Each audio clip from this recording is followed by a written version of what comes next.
Hi everyone, this is Nathan Manning with GoAppDeveloper.com, and I'm here again today with Ryan Morel of PlacePlay to talk about mobile advertising and mobile app marketing predictions for 2013.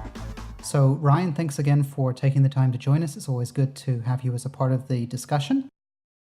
Yeah, thanks, Nate. Glad to be here. Merry Christmas, Happy Holidays, Happy New Year, and all that fun stuff. Same to you too, buddy.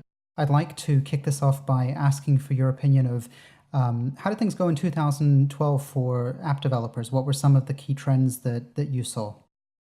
Probably the most interesting is kind of this theme around the consolidation in the industry. And we see this across every different aspect of it, right? So not only the services that are available to developers. So instead of integrating 10 mobile ad SDKs, for example, people are just integrating one with companies like Burstly and MoPub, et cetera. We're seeing consolidation in the number of developers and publishers that are in the market, and a big piece of this is obviously driven by companies like Gree and DNA, et cetera, who are trying to bring in as much content under one roof as possible. A big percentage of this is driven by the competitiveness of the market, right? So, the number of apps launched is almost 50% higher than it was a year ago. The number of devices that are in market is massively increasing, especially on the Android side, and the huge growth of tablets. And so I think 2012 was kind of the tipping point where it's going to be really, really hard for small independent developers and publishers to be successful. And I think that's really going to take hold in 2013, right? It's just going to be really hard.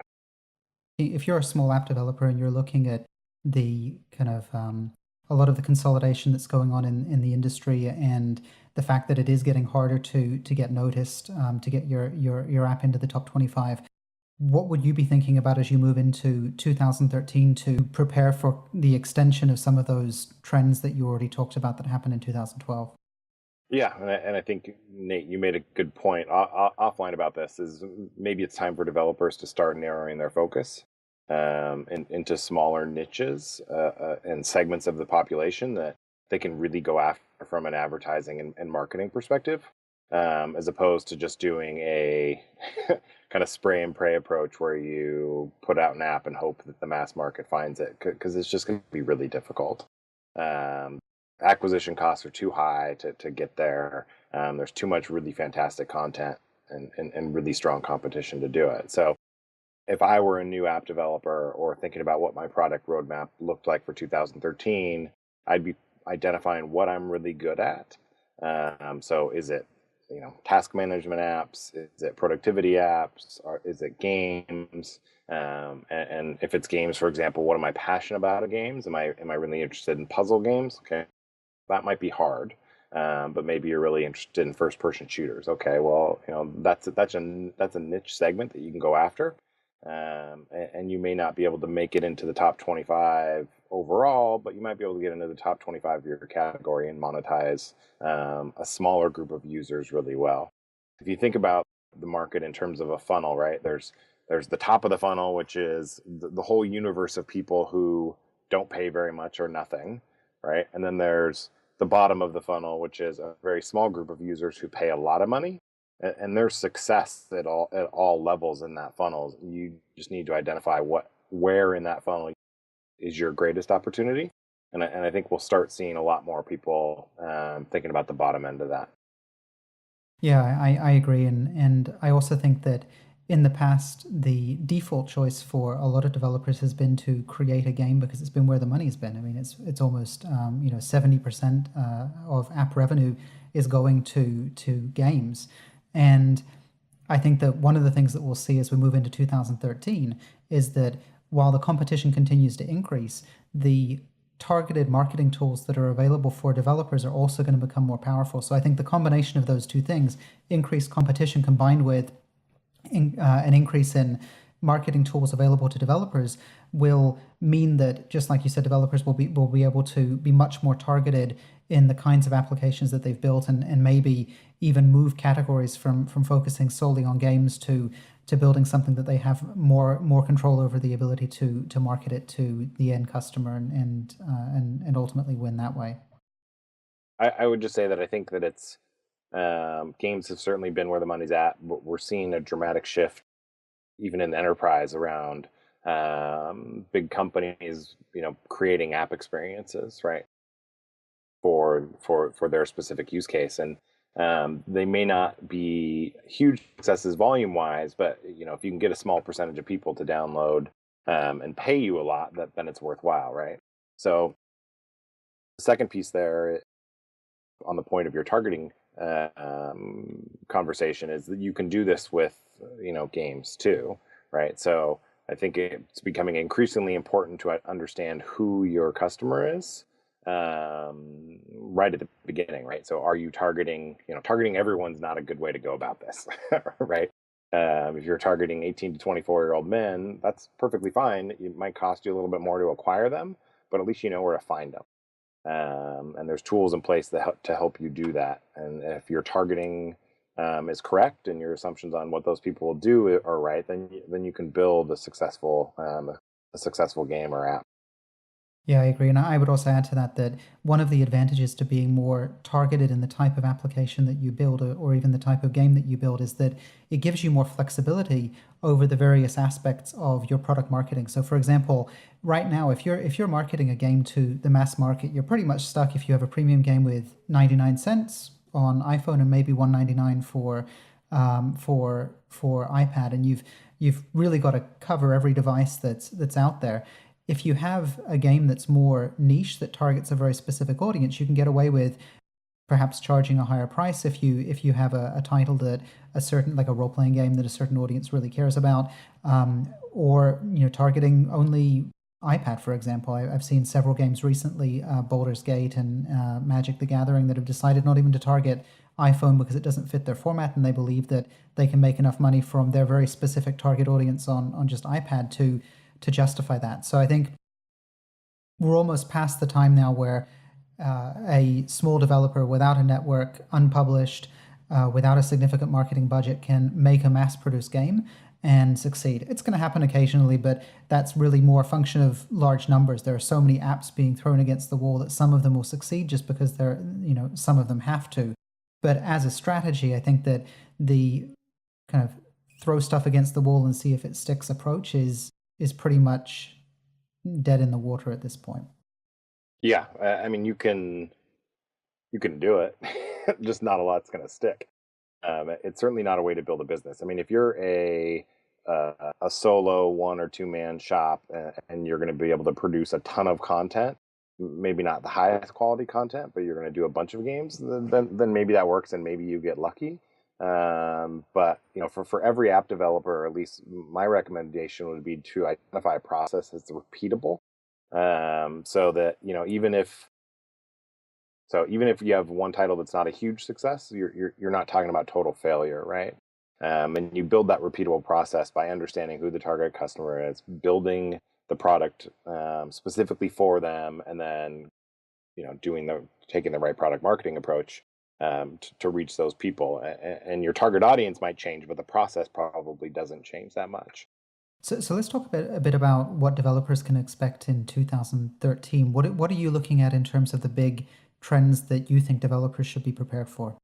The big one is obviously tablets, and I think we'll talk a little bit more about that later. But I think we're going to start seeing a shift in how people create content, and it's been an iPhone first world, and we might start to see a shift, or at least a crack in that paradigm, where people start to do iPad first. Like you mentioned with Baldur's Gate and Magic the Gathering, iPhone's not the appropriate platform for that, so they go with iPad. So I think we're going to see that continue, especially for high end games, apps, etc. So I think it's going to be interesting to see how Apple manages the continuing issue of discoverability. So we've talked a lot about, and there's been expectations that, they bought Chomp, so they're going to do something really cool with discovery, and we haven't seen that yet. So that's led to the rise of App Store search and a bunch of companies providing those services. But Apple really is going to have to do something here. I don't see them having another option.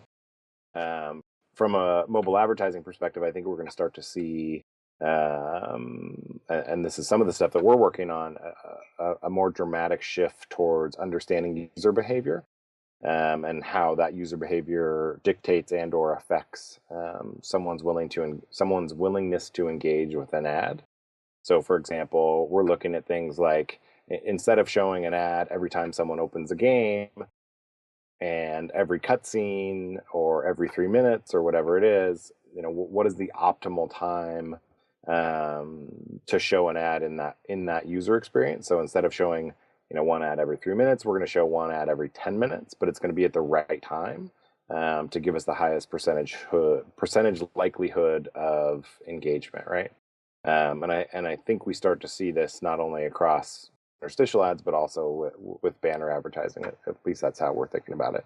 If you look at mobile advertising, I've heard this a lot from different people talking about how to be more targeted with the time, the geography, the demographics type of person that you're targeting. But one of the things that occurs to me is that it's not just about hitting the right person at the right time, but within any advertising base, you're just going to have people that are worth more in terms of their Mm-hmm. advertising value, right? So, I guess two questions. First of all, how much of the difference in targeting in 2013 do you think will come from kind of environmental factors like where a person is or what time of the day it is, and how much will companies like yours be drilling down into the propensity of a particular person to click on something in general? I think all those things go together, right? So I think external factors like time of day, location, um, drive someone's propensity to engage with advertising, and we're testing to find out if that's true or not. But that's the ultimate goal, right? So when we think about advertising, there's a kind of big brand advertising where people want to target females age 35 to 44, for example, right? And that's pretty hard to do on mobile. It's one of the things that's kept television advertising alive for so long, right? Is they kind of know that what's that show that my wife watches? Sex in the City, right? That's targeted at a certain demographic, and so they can charge a premium for that advertising. With mobile, we kind of know, but it's not great. And frankly, mobile is just better for direct response advertising. Okay, so for direct response advertising, there's going to be varying degrees and varying levels of the type of person you want to engage with, but the end goal remains the same, right? You want them to buy something, you want them to sign up for a newsletter, you want them to download an app, whatever it is. And so that's the main driver.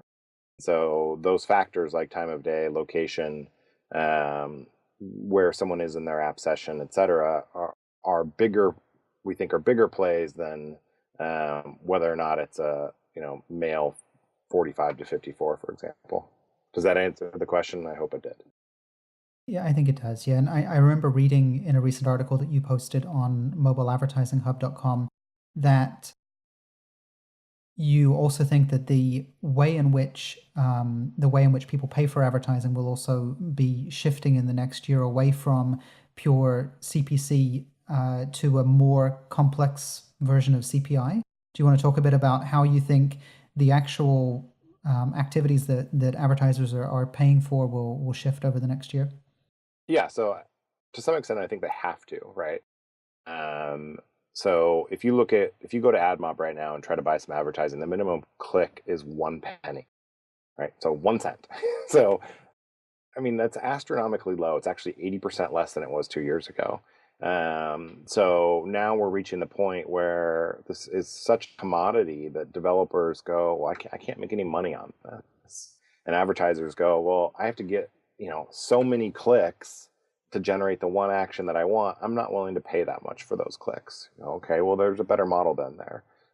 Let's try to identify, what is that end result worth to you, and let's optimize around that. So if you're trying to drive app installs, then why are we paying for clicks at all? If you're trying to drive newsletter signups, then again, why are we paying for clicks? Why aren't we paying for the actual newsletter sign up? And these are all things that can be tracked and managed with pixel tracking, redirects, et cetera, so that we can know, right? Admittedly, that gets a little bit more complicated from a setup perspective. But if you're an advertiser and you can just pay for the signups, then that's pretty good, right?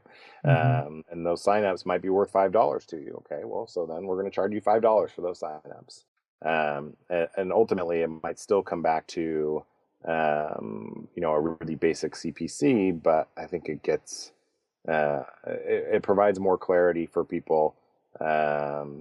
Advertisers get what they're paying for, and developers can say, well, you know, maybe my banner advertising isn't working because these people aren't converting and they're mistakes, right? So one of the things that we see a lot of, and especially with developers who aren't necessarily as savvy, is they place banner ads in conspicuously simple places for people to accidentally click on them, right? Mm-hmm.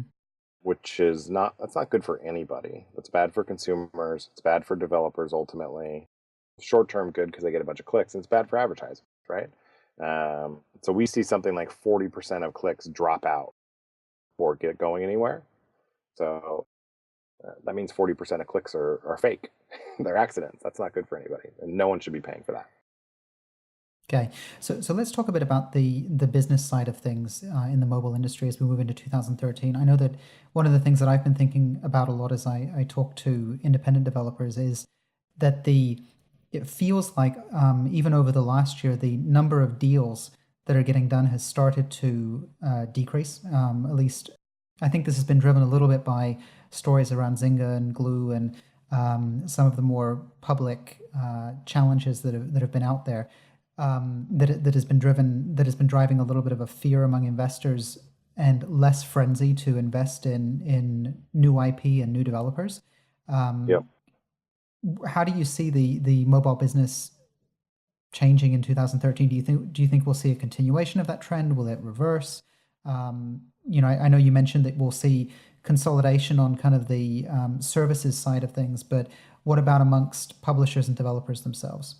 Yeah, I mean, I think we've been seeing a consolidation for a while now, at least in terms of investment dollars being put into mobile gaming companies specifically. And I think we've kind of covered all of those reasons, right? So it's increasingly more difficult to succeed on the App Store. IP is not necessarily the most valuable thing on the planet unless you can build IP like Angry Birds, but there's one of those, right? The more interesting thing, and I think we talked a little bit about this already, is being able to build a repeatable process. So there's a handful of companies that have done that. So Backflip is a really good example of someone who's built this kind of repeatable process of really great content that they drive and get into the top 50 and make money on. But there's not a whole lot of them, right? The one big thing that could affect investment dollars flowing into the gaming space is some fixes around discoverability, Mm-hmm. if that's even possible, and I don't know that it is. In terms of acquisitions, I mean, I think Zynga got burned pretty badly by the OMG Pop acquisition, right? So they wrote down almost that entire thing, and you have to wonder whether or not there are any buyers left, right? So, it's kind of like when you start a tech business, you want to get bought by Google, Microsoft, Amazon, or Apple, right? And maybe a handful of others. But there's only so many. And with games, you want to get bought by EA, Zynga, Gree, DNA. But again, there's only so many. Mm-hmm.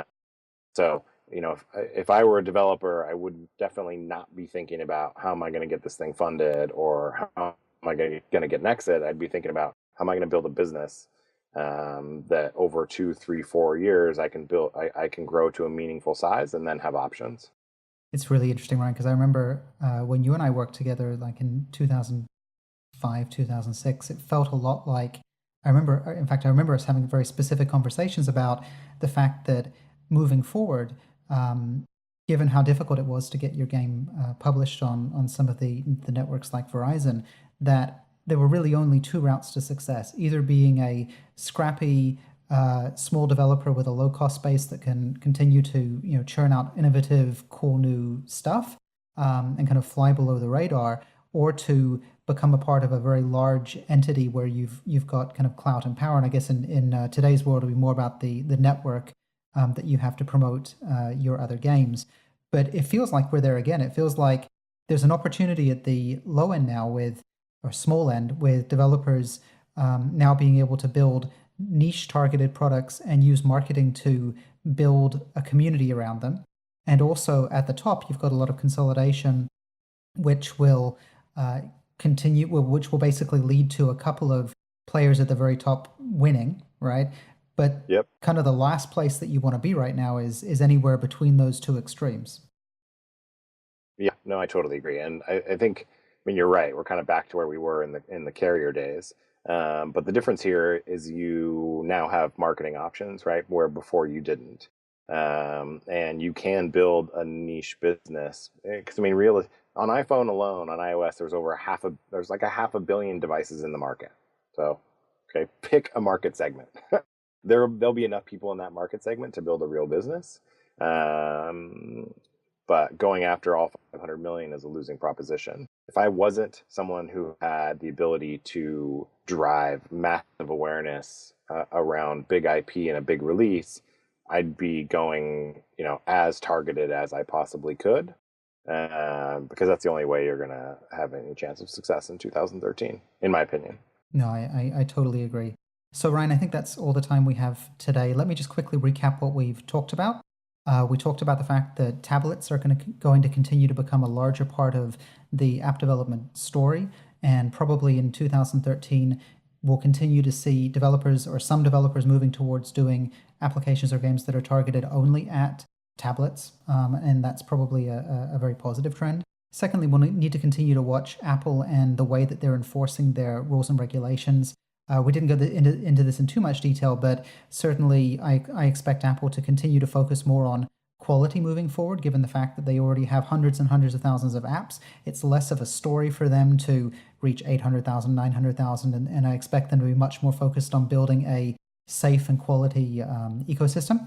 Thirdly, we talked about the fact that games as an overall category continues to be lucrative, but it's also extremely difficult for developers to break into these days. So if I were a developer looking to decide on my next project, I would be leaning more towards doing applications targeted at a specific niche. And even if I did do a game, I would be looking at a more specific, more targeted game, as opposed to going with something mass market that required a lot of marketing or a very large network. And then finally, we talked about the fact that the mobile industry itself will continue to see a lot of consolidation over the next year. And that's going to happen not just on the services side, but also among publishers and developers themselves. Thanks again, Ryan. Really appreciate you being with us as always. And I'm sure we'll be back with another conversation with Ryan Morel from PlacePlay. If you have any questions for me, you can reach me at nathan@goappdeveloper.com. And if you need to reach Ryan, you can always check out his website at placeplay.com, and you can contact him through there. Thanks again, and have a great day. Take care. Thanks. Thanks, Ryan.